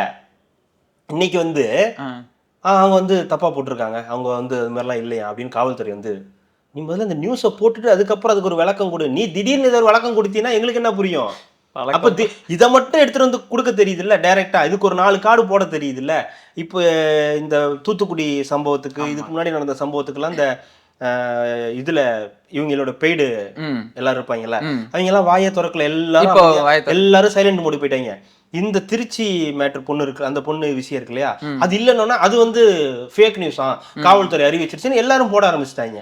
ஏன்னா இவ்வளவு நாள் எங்கடா எந்த பொந்துக்குள்ள இருந்தீங்க, 2 நாளா காணும் உங்களை எல்லாம் பார்த்தா திடீர்னு வந்துட்டாங்க, சம்பந்தமே இல்லாம. இப்படிதான் இந்த மாதிரி தான் நடந்துகிட்டு இருக்கு. இதாவது நீங்க செய்திகளை மறைக்கணும், எப்படி மறைக்கலாம் அப்படின்றதான் இப்ப இவங்களுடைய நோக்கமா இருக்கே தவிர, இதுதான் இவங்களுடைய பிரதான கொள்கையா இருக்கே தவிர மற்றதெல்லாம் கிடையாது. நம்ம தாவேக்காவுக்கு போயிடலாம்னு நினைக்கிறேன். தாவேக்காவுடைய ஆர்ப்பாட்டத்துக்கு. அப்படிங்களா? ஆமா, வேற ஏதாவது இருக்கா? அதுதான் இருக்கு. ஓட்டேரியில வந்து ஒரு 14 வயசு பொண்ணு. அதான். இதுதான் இனிமே இதுக்கப்புறம் நடக்கும். 14 நம்ம அட்ரஸ் பண்ணாம 14 வயசு பொண்ண யார் பண்ணது? அக்காவோட காதலன். அக்காவுக்கு என்ன வயசு இருக்க போகுது? 15, 16, 17, 18. ஆமா. அவனுக்கு என்ன வயசு இருக்க போகுது? 17, 18, 19, 20. அவன் ஒரு வேலையை பார்த்து விட்டுருக்கான். அது தெரியல இது ஏன் நடக்குது, எதனால இந்த அளவுக்கு இது எக்ஸ்ட்ரீம் போகுது. உண்மையாவே சொல்றேன், சத்தியமா சொல்றேன், இதுக்கு முன்னாடி இந்த மாதிரி ஒரு தாட்லாம் வந்தது கிடையாது. எங்கேயோ நடக்குங்க அப்படின்னு. ஆனா உண்மையாவே இப்ப வருது. அனுப்பலாமா வேணாமா? கமெண்ட்லயே நிறைய பேர் சொல்லிட்டு தான் வருது இல்ல, உங்களுக்கே தோணும்ல, போயிட்டு பார்த்து பத்திரமா வா, இல்ல நீ போகாத, நான் வந்து உன்னைய கூப்பிட்டுட்டு போறேன், அப்படிதானே யோசிப்பேன். ஒரு அப்பாவா இருக்கிறவங்க அம்மாவா இருக்கிறவங்க எப்படி யோசிப்பாங்க? இல்ல இல்ல தனியா விட நீயே இரு, அது நானே வந்து கூப்பிட்டு, இல்ல நீ அங்கேயே வெயிட் பண்ணு, நீ டியூஷன் முடிச்சுட்டியா, அங்கேயே இரு, நீ நடந்துலாம் வர வேண்டாம், நான் வந்து கூப்பிட்டு வரேன், லேட் ஆனாலும் பரவாயில்ல, அங்கேயே உட்காந்து நீ படிச்சுக்கிட்டு, இல்லை சும்மா கூட உட்காந்துரு, நீ வராத, நான் வந்து உன்னை கூப்பிட்டுக்கிறேன், இப்படின்னு ஒரு பயத்தை அதிகரிச்சிருக்கு. அந்த பயம் அதிகரிச்சிருக்கிறதுக்கும் இன்னைக்கு காவல்துறையிலேருந்து வந்துருக்கக்கூடிய செய்திக்கும் எந்த சம்மந்தமும் இல்லை. அது மாதிரி ஒரு தோற்றம் உருவாகுதுன்னு சொல்றதே நம்மளை வந்து ஓகே விட்டுருங்க. வேற நெல்லையில 16 வயசு சில்ட்ரன் வந்து ஒரு 17 வயசு பையன் அருவாள்ல வெட்டிட்டான். வாயில கேள்விப்பட்டு வாயிலேயே வெட்டுவாங்கன்னு அதை பண்ணியிருக்கான் பையன். வாயிலேயே போய் வந்து பண்ணியிருக்கான். சின்ன பையன், இன்னொரு சின்ன பையன், 2 சின்ன பையன்களுக்கு அவன் அருவாள் எடுத்து வெட்டியிருக்கான், வாயிலேயே வெட்டியிருக்கான். எப்படி அது துணிச்சல் வருதுன்னு தெரியலையே நம்மளுக்கு. துணிச்சல் எங்கேருந்து வருதுன்றதை தாண்டி எப்படி அந்த தாட்டு வருதுன்னு தெரியலையே. அருவாள் எடுத்து வெட்டுறதுக்கு ஒரு துணிச்சல் வரணும்னா அதுக்கு முன்னாடி இந்த தாட் வரணும்ல. இவன் பேசுனதுக்கு நான் வெட்டணும்னு. சமீபத்துல மதராசி நம்ம ஒரு சிவகார்த்திகேயன் போன வருஷம் வந்துச்சுன்னு நினைக்கிறேன், அந்த படத்துல ஒரு நியூஸ் இருந்துச்சு. அதாவது கன் கல்ச்சர் உள்ளார வந்தா என்ன ஆகும் அப்படின்றதுக்கு ஒரு சின்ன உதாரணமா ஒரு கற்பனையா ஒரு சில சீன்ஸ். அப்ப என்னன்னா, சும்மா ஒரு கார் வந்து இன்னொரு காரோட மோதிருச்சுன்னா டக்குன்னு கன் எடுத்து ஒரு ஃப்ரைட் ரைஸ் போடுற கடையில அவனுக்கு முன்னாடி இவனுக்கு போட்டுட்டா அவனுக்கு என்ன கோவம் வந்துச்சுன்னா என்ன ஆகும் அப்படின்னு காட்டுறேன். ஸோ அது மாதிரி எனக்கு டக்குன்னு அதுதான் ரிலேட் ஆச்சு. அந்த மாதிரி ஆகுதோ, ஏதோ ஒரு சின்ன சின்ன விஷயத்துக்கெல்லாம் ஒரு சகிப்புத்தன்மை இல்லாம ஒரு அட்ஜஸ்ட்மென்ட். அந்த பையனுமே பாத்தீங்கன்னா ஸ்கூல் டிராப் அவுட் ஏதோ பண்ணி கட்டிட்டு இருக்காங்க. இல்ல இதெல்லாம் வந்து அடிப்படையா நம்ம கல்வியில இருந்தே இதெல்லாம் பேசிக்ல இருந்து அவங்களுக்கு வந்து கொண்டு வரணும். நீங்க நம்ம முன்னாடியே பேசியிருக்கோம். முன்னாடிலாம் நம்ம பிடி சாரோ அவங்களுக்கோ முடி கொஞ்சம் வளர்த்தாலோ அவங்க அடிப்பாங்க, திட்டுவார்ன்ற ஒரு பயம் பார்த்தாலே பயம் வரும்லங்க. பிடி சார் யாரை பார்த்தாலுமே நம்ம பயப்படுவோங்க. பிடி சார்ன்றது நம்ம இந்த போகும்போது வரும்போது வரக்கூடிய பிரச்சனை, பேக்ல செக் பண்ற பிரச்சனை. நான் சொல்றது ஹெட் மாஸ்டர் ரூமுக்கு போகணும்னாலே உங்களுக்கு ஒரு பயம் வரும். ஆமா, முடிஞ்சிச்சு, வீட்டுல இருந்து ஆளை கூப்பிட்டுருவாங்களான்னு சொல்லி அவ்வளோ. இதுக்கெல்லாம் பேரண்ட்ஸும் ஒரு காரணம் சொல்லலாமா? என் பிள்ளை மேல கைய வைக்க நீ யாரு, என் பிள்ளைய அடிக்கிறதுக்கு நீ யாருன்னு இவங்க இவ்வளவு கேட்டதுனால கூட இந்த மாதிரி அதுவும் ஒரு காரணம் இருக்கலாம். ஆமா, அது இயல்பா இருக்கிறதா. என் பிள்ளை அடிக்கிறதுக்கு நீ யாரு, என் பிள்ளைய நீ அடிக்க, நானே அடிக்க மாட்டேன், நீ அடிக்க மாட்டேன்றது வேற. நீ அடிக்காம விட்டா ஊர்ல போய் எல்லாத்தையும் அடி வாங்குவான். அதனாலதான் டீச்சர்ட்ட அதை கொடுத்தாங்க, அந்த பொறுப்பு அவங்கள்ட்ட கொடுத்தாங்க. அதுக்கப்புறம் இந்த பொறுப்பு நீங்க வேண்டாம், நீங்க அடிக்க கூடாது. இப்ப நாளைக்கு என்ன சொல்லுவாங்க காவல்துறையில, நீங்களும் அடிக்க கூடாது, எங்க கைதியை நீங்க எப்படி அடிக்கலாம் அப்படின்னு சொல்லி ஒரு வக்கீல் போய் கேட்டா எப்படி இருக்குமோ அந்த மாதிரிதான் இருக்கும். அதாவது அடிக்கிறதுனா போட்டு பொழக்கிறது அந்த மாதிரி சொல்ல, அவங்கள்ட்ட ஒரு பயம் இருக்கு. அதோட இதுதான் இப்ப ஆந்திராவே தெலுங்குல பாத்தீங்களா, ஒரு வாதியார நெஞ்சு மேலே மிதிச்சானா அடிச்சான்னா அடிச்சா நெஞ்சிலேயே அடிச்சிருக்கான், அடிச்சு இந்த பையன் இது பண்ணலாம். ஸோ இதோட எக்ஸ்ட்ரீம் எங்கே வேணாலும் போகலாம். இப்போ நம்ம ஏதோ ஓவர் இது பண்ணி சொல்கிறதெல்லாம் இல்லை, என்ன வேணாலும் நடக்கலாம் போல் இந்த உலகத்தில் அப்படின்ற அளவுக்கு இது போய்கிட்டு இருக்கு. இதை மக்களும் கொஞ்சம் சூதானமாக இருந்துக்கணும், பார்த்துக்குங்க. அவ்வளோதான் சொல்ல. வேறு எதுவும் அதில் செய்திகளாக சொல்கிறதுக்கு எதுவும் இல்லை, பார்த்துக்குங்க. அவங்களும் முடிவு என்னங்க பண்ணுவாங்க, அவங்களும் எதுவுமே பண்ண முடியாது. சமூகத்தோட சமூகமாக வாழ்ந்துதான் ஆகணும், சமூகத்தோட சமூகமாக தாங்க வாழ்ந்தாகணும். ஆனால் கொஞ்சம் பாதுகாப்பாக இருந்துக்குங்க. உங்கள் பெண் பிள்ளைகளை கொஞ்சம், அதாவது பெண் பிள்ளைகளுக்கு இங்கே பாதுகாப்பு இருக்குது, மக்கள் எல்லாரும் சந்தோஷமாக இருக்காங்க அப்படின்னு எக்ஸ் தளத்தில் போடுறதுனால அது வந்து இது உண்மையாகிடாது. அது அவங்கவுங்க உணரணும், நம்ம பாதுகாப்பா இருக்கோம், பாதுகாப்பா தான் இங்க சத்தியமா அந்த உணர்வு யாருக்குமே இல்லைங்க. இன்னைக்கு யாருக்குமே இல்ல.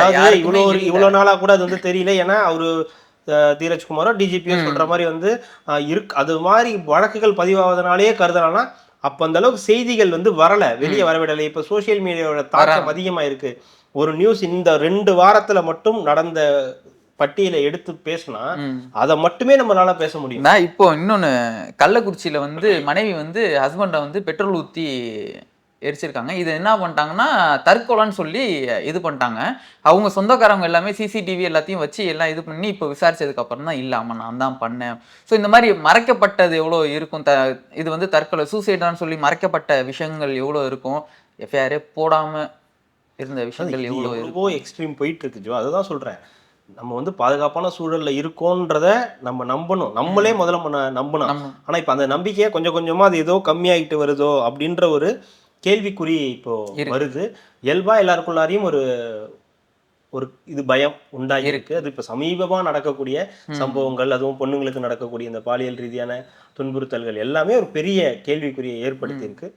என்ன நடக்குதுன்னு தெரியாது. இந்த தூத்துக்குடியெல்லாம் யார், கனிமொழி அவர்களோட தொகுதி தானே, வந்து பார்க்கலாம்ல. என்னத்த நான் தேர்தல் வாக்குறுதியை உட்கார்ந்து பார்த்துக்கிட்டு இருப்பேனா, உங்களுக்கு உட்கார்ந்து வந்து தூத்துக்குடியில் நடந்துச்சுன்னு வந்து பார்ப்பேனா? உங்க தொகுதி தானே, நாளைக்கு எப்படி ஓட்டு கேட்டு போவீங்க? அது நாளைக்கு போகும்போது நான் பாத்துக்கிறேன். மக்கள் மறந்துடுவாங்க. அது நான் கதாநாயகியை ரெடி பண்ணி கூட்டிட்டு போவேன். 5000 8000 8000 கொடுக்குறேன். அதான் உங்க வீட்டுல இந்த நாயகி இல்லைனாலும் பரவாயில்ல, என்கிட்ட ஒரு கதாநாயகி இருக்குன்னு கொண்டு வந்து கொடுத்துருவாங்களா? பரவாயில்ல, இதோ இந்த கதாநாயகி இருக்கு, நீங்க ஓட்டு போடுங்க, முடிஞ்சு போச்சு. 5000 கொடுத்துருக்கோம், இனிமே அடுத்து வேற ஏதாவது அமௌண்ட் பெரிய அமௌண்ட்டா கொடுக்குறோம்னு சொன்னா ஓட்டு போட போறாங்க. மறந்துடுவாங்க எல்லாரும். மறந்துதானே ஆகணும். கதாநாயகியை ரெடி பண்ணாலே போதுமானது. எல்லாமே நடந்துடும். இப்ப சொன்னார் இல்லையா, திருச்சியில கூட சொன்னார் இல்லையா, தங்கை கனிமொழி கதாநாயகியை ரெடி பண்ணிக்கிட்டு இருக்காங்க, வாக்குறுதிகளை தயார் பண்ணிக்கிட்டு இருக்காங்க, அதனால போட்டுருவாங்க. மகளிர் நம்ம சொன்னார் இல்லையா, நான் எல்லாரும் எக்ஸ்ல கூட சொல்லிட்டு இருந்தாங்கன்னு நினைக்கிறேன், இந்த பேருந்து பயண திட்டம், இந்த மகளிர் உரிமை திட்டம், இதெல்லாம் கொடுக்குற வரைக்கும் ஸ்டாலின் ஆட்சி தான் தொடருதுன்னு நீங்க வந்து தொடரும் அப்படின்றதுதான். அது அண்ணாவுடைய வசனம் இருக்கு இல்லையா, தமிழ்நாடுன்றதுக்கு பேர் தமிழ்நாடு வரைக்கும் அண்ணாதுரை தான் இங்க ஆள். அதை வந்து அப்படியே மாத்தி அவங்களுக்கு எதுவும் இப்ப அதை வேற மாதிரி சொல்லிக்கிட்டு இருக்காங்க. அதையும் பார்த்துக்குங்க, அது என்னன்றத நான் சொல்ல விரும்பல. அப்படின்றத என்னன்றதை நீங்களே பார்த்து தெரிஞ்சுக்குங்க. தாவேக்கா போயிடலாங்களா? ஆர்ப்பாட்டம் இல்ல, தாவேக்கா போலாம். ரிலாக்ஸ் இதுக்கு மேல சேஞ்ச். அந்த மீம் ஒண்ணு வந்துகிட்டே இருக்குது. நம்ம கலகலப்பு படத்துல வந்து 2 பேர் மாத்தி மாத்தி, ஏய் எனக்கு வந்து நடுவுல இருந்து அந்த மாதிரி அங்கிளை நடுவுல வச்சுட்டு ஆதவர்ஜனும் இங்க அருண்ராஜும் மாத்தி மாத்தி, ஏய் நீ தாண்டா தற்கொலை, ஏய் நீ தாண்டா அப்படின்னு மாத்தி மாத்தி வச்சு ஃபயர் விட்டுருக்காங்க 2 பேரும். மற்ற பேரும் நிறைய பேசியிருக்காங்க. செங்கோட்டையன் அவர்கள் பேசியிருக்காரு, சிடிஆர் நிர்மல்குமார் மாவட்டத்திலையும் நடந்தது. தமிழகம் எங்கும் நடந்த அந்த ஆர்ப்பாட்டத்துல எல்லாருமே முக்கியமானவர்கள் அங்க இந்த இடத்துல கலந்துக்கிட்டாங்க. சென்னையில நடந்ததுன்றதுனால எல்லாருக்கும் பெரிய அளவுக்கு ஒரு இது இருந்துச்சு. அவர் வரல, அவரை விட்டுருங்க, அதை பத்தி என்கிட்ட எதுவும் கேட்காதீங்க, நீங்களும் அதை பத்தி எதுவும் கருத்து சொல்ல வேண்டாம். நான் உங்களுக்கு ஒரு கருத்தா வச்சுக்கிறேன். ஒரு பெரிய போராட்டம், அந்த போராட்டத்துல எல்லாரும் கலந்துக்கிட்டாங்க, தலைவரை தவிர மற்ற எல்லாரும் வந்து கலந்துக்கிட்டாங்க. பட் இருந்தாலும் தலைவர் கலந்துக்கலனா கூட அந்த போராட்டத்துக்கு ஒரு சக்சஸ் தான். அது வந்து ஆதவர்ஜுனா, அருண்ராஜ் இவங்கெல்லாம் பேசுனது பெரிய தாக்கத்தை ஏற்படுத்தியிருக்கு.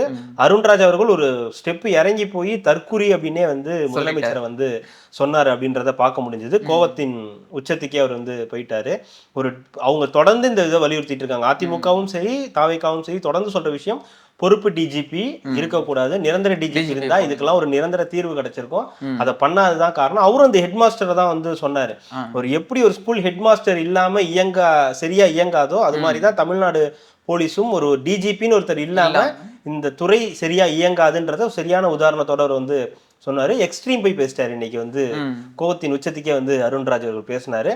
வேணும் இந்த மாதிரி பேசக்கூடிய ஆட்கள் தான் தாவேக்காவிற்கு வேணும். கூட பேசல அப்படின்னா அதுக்கப்புறம் அந்த கட்சி கூட பேசல இல்ல, அவங்களுடைய ஆதங்கங்கள் எப்படி நமக்கு ஒரு ஆதங்கம். அதான் சொல்றாங்க, இந்த விஷயத்துக்குலாம் இவ்வளவு எக்ஸ்ட்ரீம் ஆகி பேசலன்னா அப்புறம் சும்மா மத்தவங்க சொல்ற மாதிரி தான். அந்த கூட்டணி கட்சிகள் சொன்னாங்க பாத்தீங்களா, பேரே இல்லாம அந்த மாதிரி சொன்ன மாதிரி. அதே மாதிரி அருண்ராஜ் அவர்கள் பேசுனது நல்லா இருந்தது. ஆதவர்ஜுன் அவர்கள் பேசுனது நிறைய கான்ட்ரவர்சியை உருவாக்கி இருக்கு. அவர் நிறைய பேசினாரு, இந்த ஆட்சியை பத்தி எல்லாம் பேசினாரு. ஒரு டிபேட் வைங்க, நான் வந்து கலந்துக்கிறேன், உங்க பையனை வர சொல்லுங்க, நீங்களும் வாங்க உட்காந்து பேசிடுவோம், ஏன் சன் நியூஸ்லயே வைங்க, நானே வரேன் அப்படின்னு கூட வந்து சொன்னாரு. அதுக்கப்புறம் வந்து திருமாவளவன் அவர்களை வந்து இழுத்தாரு. நான் நான் பார்த்து உள்ள வந்து திருமாவளவன் அவர்கள் இல்ல, ஏன் பயப்படுறீங்க, ஏன் ஸ்டாலினை பார்த்தாலே பயப்படுறீங்க, உங்களுக்கு என்னதான் பிரச்சனை அப்படின்னு கேட்டு எனக்கு ஒன்றும் தப்பா தெரியல. எனக்கு ஒன்றும் தப்பா தெரியல. அது நிறைய பேர் வந்து திருமாவளவன் யாரு தெரியுமா அப்படின்னு அதெல்லாம் உண்மைதான். இப்ப யாரா இருக்காரு அதை பத்தி பேசுங்க. பிரச்சனை அது இல்ல. இப்ப என்ன பண்ணிட்டு இருக்காங்க, இந்த பிரச்சனைக்கு அவர் என்ன குரல் கொடுத்தார், சமீபமா நடந்த பிரச்சனைகளுக்கு அவர் என்ன குரல் கொடுத்திருக்காரு அப்படின்றதுதான் கேள்வியா அவர் வந்து வச்சிருக்காரு. பட் இதுல ஒரு முக்கியமான விஷயம், ரஜினி அவர்கள் பத்தி ஆதவ் அர்ஜுனா சொன்ன விஷயம் இருக்கு இல்லையா, பெரிய கான்ட்ரவர்சியா இப்போ மாறும். அதை வந்து இப்போ டிபேட்டபிளா மாத்துவாங்க. இப்போ அப்படியே இந்த ட்ராக் அப்படியே மாத்தி கொண்டு போற ட்ரை பண்ணிட்டு இருக்காங்க. உண்மை அதுதான். அதாவது ரஜினியை பத்தி அவர் சொன்னது சரியா தப்பா, உண்மையா பொய்யான்றதை பத்தி நான் பேச விரும்பல. பட் ஆனா அதை ஒரு இஷ்யூ ஆக்கி அதை வந்து ட்ராக் மாத்தி எடுத்துட்டு போறாங்கன்றது உண்மை. அதுக்கு வந்து அந்த கட்சியினர் வந்து இதாகாம இருந்தா சரி. ரஜினி அவர்கள் ஆட்சி அரசியலுக்கு வரணுன்றத திமுக வந்து பயமுறுத்திருச்சு அப்படின்னு சொல்லி. பட் அதுல உண்மை இருக்கா பொய் இருக்கான்றதை தாண்டி அதுல ஒரு உண்மை இருக்கு. ஆனா என்னன்னா, ரஜினி அவர்கள் 29/12/2020 இந்த மாதிரி அறிவிக்கிறாரு, நான் வந்து வரல, நான் அண்ணாத்த படம் இருக்கும்போதே கொரோனான்னு நிறைய பிரச்சனை, அந்த பிரச்சனையில வந்து பாத்தீங்கன்னா ஒவ்வொருத்தரும் செக் பண்ணி தான் நாங்கள் பண்ணோம். அப்பயும் மீறி ஒரு 4 பேருக்கு கொரோனா வந்துருச்சு, எனக்கு நோய் எதிர்ப்பு சக்திக்கு நானே வந்து மாத்திரை எடுத்தாதான் இது பண்ண முடியும், ரத்த அழுத்தம் மேலையும் கீழையும் போகக்கூடாது, சீராக இருக்கணும் அப்படின்னு என்னென்னமோ சொல்லிட்டு இந்த இவ்வளோ நாள் நான் வந்து அரசியலுக்கு வரேன்னு சொன்னேன், இப்போ வர முடியல, நான் நினச்ச மாதிரி அரசியல் பண்ணணும்னா அது வந்து வீடியோ காலில் பண்ணிலாம் பண்ண முடியாது, அதை வந்து இது பண்ணாதான் பண்ணலாம், களத்தில் இறங்கி பண்ணாதான் பண்ண முடியும்லாம் ஒரு பெரிய அறிக்கையெல்லாம் கொடுத்துருந்தாரு. ஆனா ரஜினி அவர்களுக்கு என்ன பிரச்சனைனா, அவர் வந்தா ஜெயிக்கணும்னு நினைச்சாரு. அவர் வந்தா ஜெயிக்கணும் அப்படின்னு நினைச்சாரு. அது எப்படி சாத்தியப்படும்? வந்தா ஜெயிக்கணும்னா அதுக்கு முன்னாடி நீங்க ஏதாவது பண்ணிருக்கணும். நீங்க களத்துக்கும் வர முடியாது, உங்களுக்கு வயசும் ஆகிடுச்சு. இவருக்கு வந்தோடனே புரட்சி பண்ணணும்னு விருப்பப்படுறாரு. புரட்சி பண்றதுக்கு முன்னாடியே ஏதாவது பண்ணிருக்கணும். நீங்க புரட்சியும் பண்ணவே இல்லை. இவ்வளவும் வச்சுக்கிட்டு கொரோனாவும் அந்த டைம்ல ஒரு பீக்ல இருக்குது. பட் எல்லாருமே அரசியல் கட்சி நடத்துறாங்க. ஆனா அவர் மட்டும்தான் சொன்னாரு, நான் யாரையும் வந்து என்னை சார்ந்து இருந்தவங்களும் நான் வந்து பலிகடாக்க விரும்பல. அதெல்லாம் உண்மை கிடையாது. பலிகடாக்கிறதா கட்சி நடத்தணும்னு ஒரு முடிவு பண்ணியிருந்தாருன்னா அது பண்ணியிருக்க முடியும். ஆனா உண்மையாவே அவருக்கு பயம், வந்து அசிங்கப்படுவோமோ. அதுதான் ஏன் அசிங்கப்படுவோமோன்னா, அதுக்கு முன்னாடி 2020க்கு முன்னாடி உள்ள வீடியோக்களை நீங்க போய் பாருங்க. திமுகவும் உதயநிதி ஸ்டாலின் அவர்களும் என்னெல்லாம் பேசியிருப்பாங்க, என்னெல்லாம் பேசியிருக்காங்கன்றதை நீங்க பழைய வீடியோக்களை பார்த்து தெரிஞ்சுக்குங்க. எப்படிலாம் ட்வீட் போடுவாரு உதயநிதி ஸ்டாலின், எப்படிலாம் ட்வீட் போடுவார் ரஜினியை பத்தி, கமலை பத்திலாம் எப்படி ட்வீட் போடுவாருன்றது நீங்க அந்த டைம் ஜோன்ல போய் ட்வீட் எல்லாம் பார்த்தீங்கனாலே உங்களுக்கு வந்து தெரியும். ரஜினி எவ்வளவு முதியவருன்ற மாதிரிலாம் கிண்டல் பண்ணியிருப்பாங்க அப்படின்றதெல்லாம், சூப்பர் ஸ்டாரு அப்படி இப்படின்லாம் கலாச்சி நிறைய போட்டிருப்பாங்க. ரஜினிக்கு அந்த பயம் இருந்தது உண்மை. வந்து ஜெயிக்க முடியாம போயிடுமோ, நம்ம அசிங்கப்பட்டுருவோமோ, இந்த அரசியலுக்கு வந்து இவர் இருக்கும்போது, இப்போ இவங்கெல்லாம் இருக்கும்போது நம்மளால ஜெயிக்க முடியாம போயிடுமோ. அதுக்கப்புறம் தான் இல்ல உச்சத்துல இருந்தாலுமே இவங்க பேசின பேச்செல்லாம் இருக்கு இல்லையா, அப்பவே ஒரு ட்ரோல் மெட்டீரியலா மாறிட்டாரு. தூத்துக்குடி சம்பவத்துக்கு போயிட்டு வந்ததுக்கு, நாடே போராடிட்டே இருந்தீங்கன்னா நாடே சுடுகாடு ஆயிடும்னு சொன்னதா இருக்கட்டும், கொள்கை என்னன்னு கேட்டாங்க தலை சுத்திருச்சுன்னு சொன்னதா இருக்கட்டும், அதுக்கப்புறம் இன்னும் 2-3 அந்த மாதிரி நிறைய விஷயங்கள் அவர் வந்து பயங்கர ட்ரோலா வந்து மாறிட்டாரு. அதனால அவருக்கு வந்து ஆன்மீக ஆட்சி, நான் வந்தா ஆன்மீக ஆட்சி நடத்துவேன், இப்போ இல்லைன்னா எப்பவும் இல்லை அப்படின்னு சொன்னது எல்லாமே ஒரு மாதிரி ட்ரோலா வந்து மாற ஆரம்பிச்சிருச்சு. விஜய் அதை தான் மென்ஷன் பண்ண வர்றாரு. அவரு வந்து பயந்து வராம போயிட்டாரு. கமலஹாசன் இப்போ அவரும் வந்து ரெட் ஜெயின் மூவிஸ்ல நடிக்கிறாங்க. ஆனா எங்க தலைவர் அப்படி இல்லை, எங்க தலைவர் பயப்படாம என்ன பண்ணீங்கனாலும் பரவாயில்ல, நான் வந்து முன்னாடி வந்து ஃபார்வர்ட் பண்ணிட்டேன்றது ஒரு பெருமையா சொல்றதுக்காக ரஜினி அப்படி வந்து. பட் ஆனா இதை வந்து டிபேட் பண்ணி வேற மாதிரி கொண்டு போவாங்க. 96ல ரஜினி என்ன பேசினார் தெரியுமா, ஜெயலலிதாக்கு எதிராக என்ன பேசினார் தெரியுமா, கலைஞருக்காக வந்து அவர் வந்து கருப்பு பணம் வாங்கினாருன்னு சொன்னாரு தெரியுமான்னு, அதெல்லாம் ஒரு காலம் அவர் பண்ணது உண்மைதான். அவர் அப்ப வந்திருந்தாருன்னா அதுக்கான இது வீரியம் வேற. 96ல பேசுனதுக்கும் 2020ல பேசுனதுக்கு வித்தியாசம் இருக்கு. 96ல உள்ள ரஜினிக்கும் 2020 உள்ள ரஜினிக்கும் உள்ள வித்தியாசம் இருக்கு. வேகம் இல்ல, யோசிக்கிற சிந்தனை மாறி இருக்கு, பயங்கரமா வந்து மாறி இருக்கு. அப்பெல்லாம் ஆக்ரோஷத்தோட செயல்படுவாரு. அந்த 2020 அது கிடையாது, நிதானம் வந்துருச்சு, யோசிக்கிற பக்குவம் வந்துருச்சு, யதார்த்தம் தெரிய ஆரம்பிச்சிருச்சு.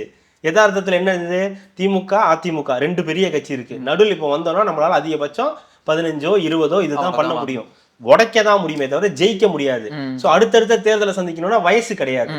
அப்பவே 2020 அவருக்கு என்ன வயசு இருக்குன்னு பாருங்க. இப்ப 2026 வரைக்கும் ஆகிப்போச்சு, 6 வருஷம் ஆகிப்போச்சு. இந்த வருஷத்துல அவர் என்ன பண்ணிருக்க முடியும் இப்படின்னு பல கேள்வி அவருக்குள்ளாரே வந்ததுனாலதான் அவர் கட்சியை வேணான்னு சொல்லி நிராகரிச்சாரு.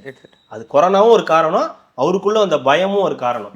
பயம் தான், ஆனா அது திமுக கொடுத்ததுன்றது சொல்ல முடியாது. திமுகவும் ஒரு காரணம், அவருக்குள்ள அந்த பயமும் ஒரு காரணம். ஆனா இதை வந்து ஒரு பெரிய டிபேட்டா மாத்தணும், இப்ப நடக்கிற இஷ்யூஸை பத்தி பேசாம இதை வந்து ஒரு பெரிய இஷ்யூவா மாத்தினி டிபேட் ஆக்கணும்ன்றதுதான் எண்ணம். அதை புரிஞ்சுக்கிட்டு நடந்துக்குங்க. ஆல்ரெடி அதுதான் மாத்திட்டாங்களே, சிலிண்டர் இல்ல, கேஸ் இல்ல, பெட்ரோல் இல்ல அப்படின்னு. அதை எவன் கிளப்பி விட்டான்னு தெரியலங்க. நைட்டோட நைட்டா நேத்துல இருந்து எங்க அவன் நிக்க பிடிச்ச முடியலங்க. மாதிரி தெரிஞ்சுக்கிட்டு இருக்கான் ரோட்ல. கேன் எடுத்துட்டு போறானுங்க. இதுங்க வாட்டர் கேன் தண்ணி பிடிப்போமே, அந்த வாட்டர் கேன் எல்லாம் எடுத்துட்டு போய் நிக்க எவாபரேட் ஆயிரும். நான் கேட்க மாட்டேங்கிறாங்க. இல்ல நான் புடிச்சு வச்சுக்கிறேன் அப்படின்னு. என்ன பண்ணுவீங்க? ஜூஸ் கிசு போடுவீங்களா? அதான் பெரிய பிரச்சனை.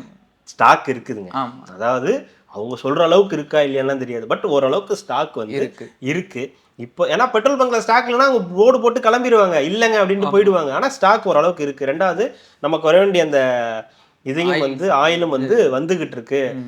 ஈரான் வந்து போ போ ஜலசந்தியில இருந்து போய் தொலை. அது வேற நியூஸ்ல வந்து இல்ல, அது வந்து பொய்யின்ட்டாங்கன்னு வேற சொல்லியிருக்காங்களே. அது தெரியுது. ஆனா வந்துட்டுதான் ஒரு சில செய்தி சேனல்கள்ல இதோ வந்து விட்டது, மும்பையை தாண்டி வந்து விட்டது, ராஜதந்திரத்தால், மோடியின் ராஜதந்திரத்தால் கப்பல் வந்து விட்டது, மோடி கையை நீட்டினா அவரோட ஒளி போய் அப்படியே நேரா இங்கே வந்துருச்சு அப்படின்னு என்னென்னமோ போட்டு வெடிச்சுக்குங்க ஒளி இல்ல போனா அப்படின்னு ஒரு பக்கம் போயிட்டு இருக்கு. ஜலசந்தியில இருந்து எப்படியோ இங்க வந்துருச்சு அப்படின்னு சொல்லிட்டு இருக்காங்க. வந்தா சந்தோஷம். பட் ஆனா ஏதோ ஒரு ட்ரை பண்ணிட்டு இருக்காங்க. ஏதோ ஒண்ணு நடந்துகிட்டு இருக்கு. ஓரளவுக்கு ஒரு மாசத்துக்கு சிலிண்டர் கூட வந்து பாத்தீங்கன்னா இதுக்கப்புறம் புக் ஆகும், இனிமே புக் ஆக ஆரம்பிக்கும், நமக்கான ஸ்டாக் வருது, ஸோ பயப்பட வேணான்னு தான் வந்து அரசு வந்து அறிவுறுத்தி இருக்கு.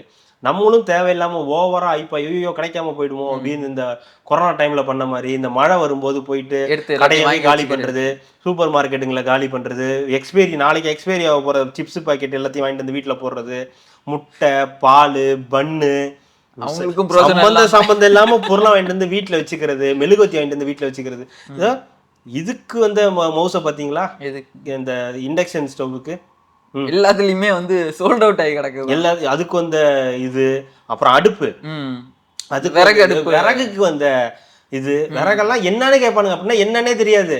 இது எதுக்கு சும்மா கட்டையா போட்டு வச்சிருக்காங்கன்னா இதுக்கு தான் தம்பி அப்படின்னு இன்னைக்கு காட்டுற அளவுக்கு கொண்டு வந்து வச்சுட்டாங்க. இன்னும் அவ்வளோ டெப்தா இன்னும் நம்ம போகல. ஹோட்டல்கள் மூடினது உண்மை. ஏன்னா ஹோட்டல்களுக்கான வணிக சிலிண்டர் தட்டுப்பாடு இருக்கு. அதையும் வந்து ஸ்டாப் பண்ணியிருக்காங்க. ஏன்னா மக்கள் தான் முக்கியன்றதுனால முதல்ல அவங்களுக்கு ஃபர்ஸ்ட் ப்ரியாரிட்டி, அதுக்கப்புறம் தான் ஹோட்டல் இவங்களுக்கெல்லாம் கொடுக்கணும்னு தான் சொல்லியிருக்காங்க. ஸோ அதனால எல்லாரும் போயிட்டு இந்த பெட்ரோல் பங்க் வாசல்ல நின்று இந்த 100 ரூபாய்க்கு போறவங்களாம் என்னங்க பாவம் பண்ணோம். நாங்களாம் 100 ரூபாய் 200 ரூபாய்க்கு போடுறவங்க, நாங்க போய் என்னங்க 3/4 மணி நேரம் நிக்க முடியுமா? 500 ரூபாய்க்கு போடுறவன் டேங்க் ஃபில் பண்ண போறான்னா அவன் நிக்கலாம். அவனுக்கு எது நாங்களே 50 ரூபாய்க்கு 100 ரூபாய்க்கும் பெட்ரோல் நம்மலாம் நீங்க நிறைய பேர் பாப்பு 50 ரூபா 100 ரூபாய்க்கு போடுறீங்க, நின்றுப்பீங்கல்ல, எவ்வளவு எரிச்சலா இருந்திருக்கும், கடுப்பா இருக்குமா இல்லையா? எதுக்குடா அவ்வளவு நேரம் கடன் வாங்கி ஃபுல் பண்ணிக்கணும்னு நினைப்பாங்க. அப்புறம் தட்டுப்பாடு வராம என்ன பண்ணுவோம், ஒரே நேரத்துல எல்லாரும் தட்டுப்பாடு. அந்த மனநிலை இல்லாதவன கூட ஒரு பதட்டத்தை உருவாக்குறது. ஏன் இப்ப இவ்வளவு பேர் நிக்கிற, ஐயோ ஒரு நாளைக்கு நிக்கணும்ன்றதுக்காகவே இப்ப ஒரு 500 நிக்கணுமே இல்லாதோ, ஐயோ அப்ப நம்ம தான் தப்பு பண்றோமோ, இவங்க எல்லாம் நிக்கிறாங்க நம்ம வேற நிக்கல, அப்புறம் நாளைக்கு கிடைக்காம போயிடுமோ அப்படின்ற ஒரு எண்ணத்தை உருவாக்குறது இருக்குல்ல, அதுதான் ரொம்ப தப்பு. இது எவனோ ஏதோ ஒரு மேட்டரை டைவர்ட் பண்றதுக்கு இதை கிளப்பி விட்டுட்டு இருக்கான். அவனை முடிச்சு வெளுத்தா சரியா போயிடு, எல்லாமே சரியா போயிடு. அவன் நீட்டா தான் போயிட்டு இருக்கான். தேவையில்லாம ஒரு 10 காரு 10 லாரி எல்லாம் தேவையில்லாம நின்று அதை வந்து கொஞ்சம் தவிர்த்து இருந்திருக்கலாம். எவன் பார்த்த வேலைன்னு தெரியல. அதுக்கு போதும், அவ்வளவுதான் இன்னைக்கு டாபிக். அவ்வளவுதான். முக்கியமான நியூஸ் ஒன்று இருக்கு, நான் சொல்றேன். இது கூட்டணி கட்சி நேத்து பேச. ஆமா, நீங்க தான் அண்ணன் ஏன் இந்த மாதிரி இருக்காரு அப்படின்லாம் சொல்லிட்டு இருந்தீங்க. இப்ப குரல் வந்திருக்குல்ல, கம்யூனிஸ்ட் வரைக்கும் குரல் வந்திருக்கு. அதை விடுங்க, அது அடுத்தது வர வைகோ 6 4 தொகுதி உண்ணா 4 3 உதயசூரியன். அதுல என்ன பிரயோஜனம்? நிக்கிறோம்ல. என்னங்க பேசுறீங்க? எங்க 4 குடுக்குறேங்க, 3 நானே எடுத்துக்கிட்டேன் உதயசூரியன்ல போட்டு. எனக்கு தானே பெருமை. அதுல என்ன பெருமை? மதிமுக எம்எல்ஏவா, திமுக எம்எல்ஏ உதயசூரியன், அப்படித்தானே கவுண்ட். பெருமையா பேசுறீங்க. நாங்க 4 வாங்கணும்னு. 4 ஆளுங்க தான் நிக்கிறாங்க. புரியுது, ஆளுங்க தான் நிக்கிறாருங்க. எல்லா திமுகவுக்கு போயிடுவீங்க. ஒருவேளை தப்பா நடந்ததுன்னா அவங்க அப்படியே திமுகவுக்கு போயிடுவாங்க. அந்த ஒரு காமெடி வருமே, அப்போ உனக்கு வேற கடையில வாங்கி தரப்பா அப்படின்னு தூக்கிட்டு போயிடும்ல, அந்த மாதிரி தூக்கிட்டு போயிடும் திமுக. வாப்பா நம்ம போலாம் அப்படின்னு. அதனால உஷாரா என்ன பண்ணிட்டாங்க, ஒரு தொகுதியை வந்து நின்றுக்கிட்டாங்க.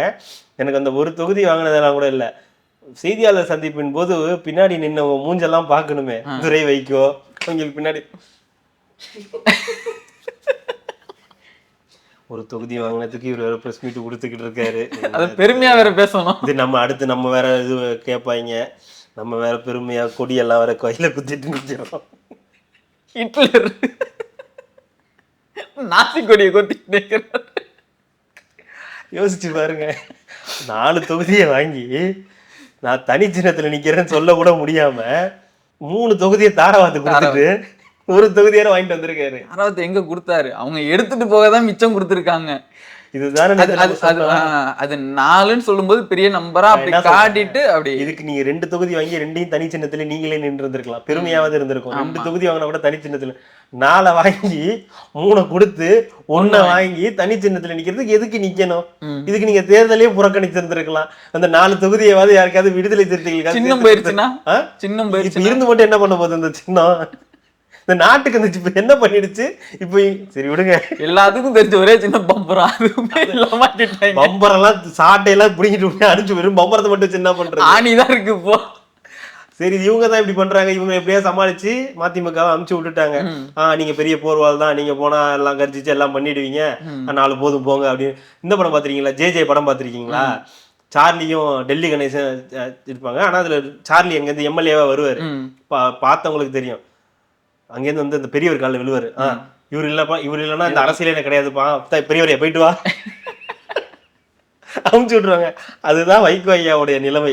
வணக்கம் அப்பா, எந்திரிப்பா, ஆசீர்வாதம் பண்ணப்பா. நல்லா இருக்கு. இவர் இல்லைன்னா நான் இல்லை, ரவிங்க வா, இவர் பஸ் ஸ்டாண்ட்ல கொண்டு விட்டு சார். சட்டமத்தை அது வந்து அதெல்லாம் அப்புறம் வரும், நம்ம கோட்டையில் ஒரு சீட்டை போட்டு உட்கார வை. இவர் இல்லைன்னா நாங்க திமுகவே கிடையாது, ஐயா போயிட்டு வாங்க, இந்தாங்க 4 தொகுதி 3 எங்கள்கிட்ட கொடுத்துருங்க, 1 எங்களுக்கு அப்படின்னு அமுச்சு விட்டுட்டாங்க. அடுத்து விடுதலை சிறுத்தைகள், கம்யூனிஸ்ட் எல்லாம் வந்து காங்கிரஸ் ஃபார்முலா தான், போர்க்கொடியை தூக்கி இருக்காங்க. காங்கிரஸ் ஃபார்முலா தான். இதோ பாருங்க, இன்னைக்கு கூட விளாத்தி குளத்துக்கு கம்யூனிஸ்ட் இன்னைக்கு கூட விளாத்தி குளத்துக்கு அறிக்கையெல்லாம் விட்டுருக்கேன். அதுல திமுகனும் இல்ல, எதுவுமே இல்ல, அரசனே இல்ல, எல்லாமே ஜஸ்ட் காவல்துறை தான். காவல்துறை மேலதான் பழிய போட்டிருக்கேன், பார்த்து பண்ணுங்க. 5 அப்படின்னு இருக்காங்க. நீ என் பேரை போட்டாலும் இதை தான் கொடுக்க போறேன், போடலனாலும் இதை தான் கொடுக்க போறேன். இதனால நீ என்னைக்கு 14ஆம் தேதி பேச்சுவார்த்தை வச்சாலும் சரி, இல்ல தேர்தல் முடிஞ்சு பேச்சுவார்த்தை வச்சாலும் சரி, நோ மோர் ஆப்ஷன். நேத்து பேசினதுதான் சேம் விஷயம்தான்.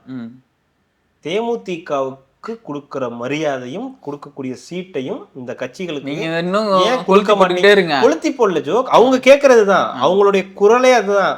நாங்க இவ்வளோ இருக்கோம், இவ்வளோ கொள்கையா நம்ம வந்து இருக்கோம், பாஜக உள்ள வந்துடக்கூடாது அப்படின்றதுக்காக பாலியல் வன்முறைகள் நடந்தா கூட நாங்க வந்து அமைதி காக்கிறோம், எந்த பேச்சும் பேசாம.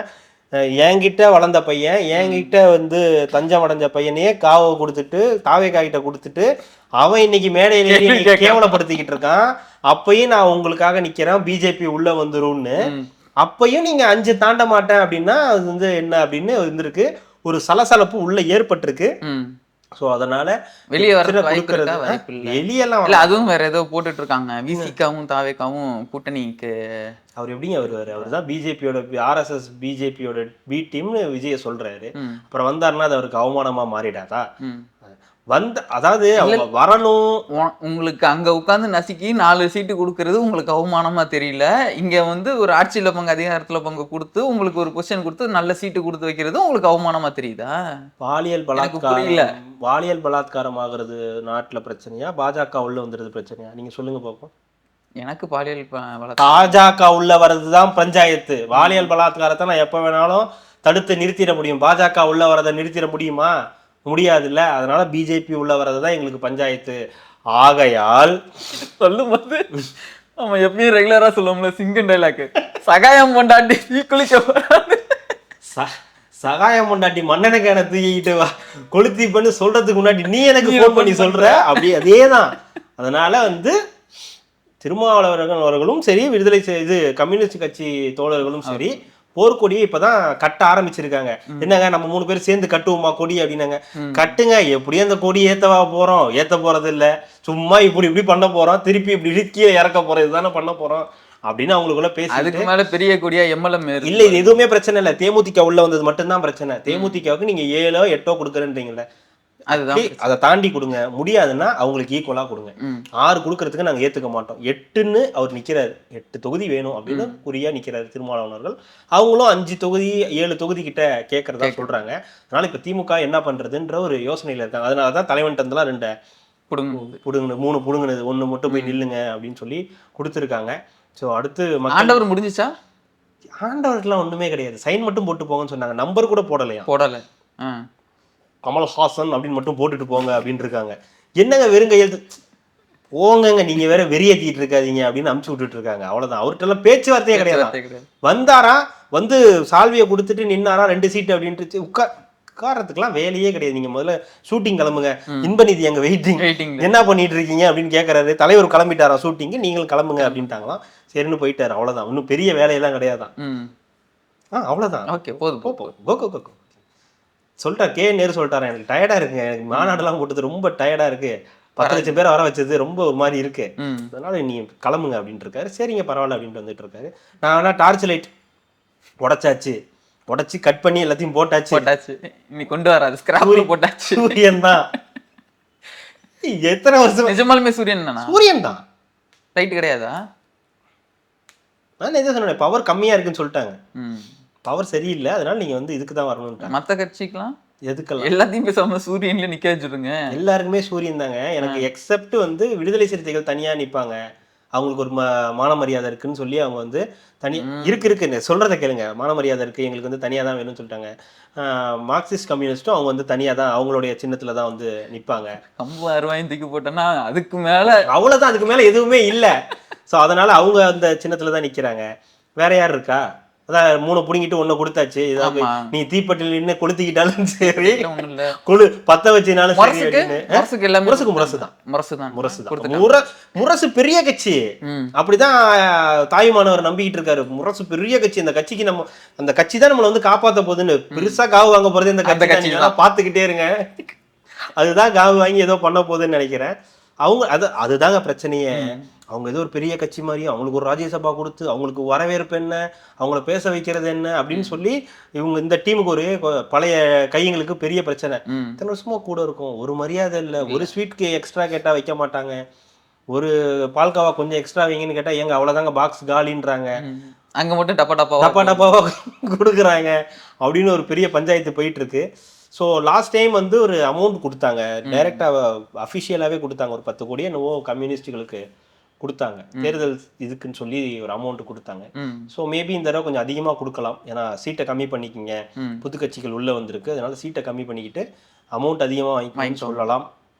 என்ன பண்றாங்கன்னு தெரியல, அது போக போக தான் வந்து இருக்குது. அதனால வேற எப்படி வேணாலும் பேசிக்கலாம், அவ்வளோதான், வேற ஒன்றும் இல்லை. ஆக பெரும் போர்வாலையே வந்து ஒரு சீட்ல தூக்கி உட்கார வச்சுட்டாங்க. மன்னிப்பு கேள் கனிமொழியிடம் மன்னிப்பு கனிமொழி கிட்ட மன்னிப்பு கேட்கணுமா? ஏன் எவ்வளவு பெரிய ஆளு சொல்ற மாதிரி பெரிய மனுஷன் பத்தியா. முடிஞ்சா அந்த வைகோ அவர்களோட பிரஸ் மீட்டை பாருங்க, அதுல பின்னாடி துரை வைகோ மற்றவங்க எல்லாம் நின்னது பாவத்தின் உச்சமா. முடிஞ்சா நான் அதை வந்து எடுத்து ஜோயிட்ட கொடுத்து அதை கட் பண்ணி போட வைக்க ட்ரை பண்றேன். அது கிடைச்சதுன்னா, டைம் இருந்தா ட்ரை பண்ணுவோம் கண்டிப்பா. கார்த்தி அடுத்து என்கிட்ட தானே வருவானுங்க. நானே 2024 அழுதுதான் அந்த ஒரு சீட்டு தண்ணி சின்னத்துல போட்டி போட்டேன். இப்ப வேற ஒரு சின்னதா கொடுத்து வீரவசனம் எல்லாம் பேசினாரு. நேருக்கும் அவருக்கும் ஆகல. அங்க நேரு கிட்ட எல்லாம் போய் பேச முடியுமாங்க? இந்த ஏதோ ஒரு படத்துல வரும்ல, உங்க அப்பா மாதிரிலடா எங்க அப்பா, எவ்வளவு இருந்தாலும் அளவு விட்டு வேடிக்கை பார்ப்பேன். அந்த மாதிரி அழுவுறாரு கே நேரு. சீக்கிரம் முடிச்சிரு, சீக்கிரம். அது அண்ணன் வேற எதுவும் பேச வேணான்டாரு, சீக்கிரம் முடிக்க சொல்லிட்டாரு. எவ்வளவு மன உளைச்சல் வேதனையில வந்து பேசிருப்பாரு அப்ப அங்க ஸ்டேஜ் மேல. அதுல பெருமை ஆக்சுவலா துரை வைக்க அழுதாவது அந்த கட்சியை காப்பாத்தி இருக்காரு. அந்த தனி சின்னத்துல போட்டி போடலன்னா காலியா இருந்திருக்கும். இல்ல ரீசெண்டா போன வருஷத்துல நிறைய கட்சியை காலி பண்ணாங்கல்ல, நீங்க எல்லாம் எதுக்கு நிக்கிறீங்க? உங்களுக்கு சின்னமும் கிடையாது, ஒண்ணும் கிடையாது, எல்லாம் போய் உதயசூரியன் ரெட்டையில நிக்கிறீங்க, உங்களுக்கு எதுக்கு இப்ப கட்சி சின்னத்தெல்லாம் புடிக்கிட்டாங்க? ஆனா அது நாடாளுமன்றத்துல தானே அல்லாத குறை, அது அவர்லாம் அல்லாத குறை, அழுத குறை அழுது எப்படியோ காப்பாத்தினாரு. மறுபடியும் அப்பாட்ட கொண்டு போய் கொடுத்தாரு. அப்பா மறுபடியும் கொடுத்துட்டு வந்துட்டாரு. என்ன கொடுத்துட்டு தகப்பா உனக்கு தெரியாது, இதெல்லாம் ராஜதந்திரம், உங்ககிட்ட ஒரு தந்திரம் கூட கிடையாது. அப்பா நான் உனக்கு எது செஞ்சாலும் சின்னதான் செய்வேன். ஸ்டாலின் சொன்னார்ல, ஐயோ முடிஞ்சிச்சாப்பா, முடிஞ்சுப்பா. மதிமுகவினர் பாத்தீங்கன்னா மன்னிப்பு கேட்டுக்கிறேன். அவங்களே கேட்பாங்க, தயவு செஞ்சு. போதும், மீதி நாளைக்கு பத்தி பேசுவோம். மிக்க நன்றி. மகிழ்ச்சி.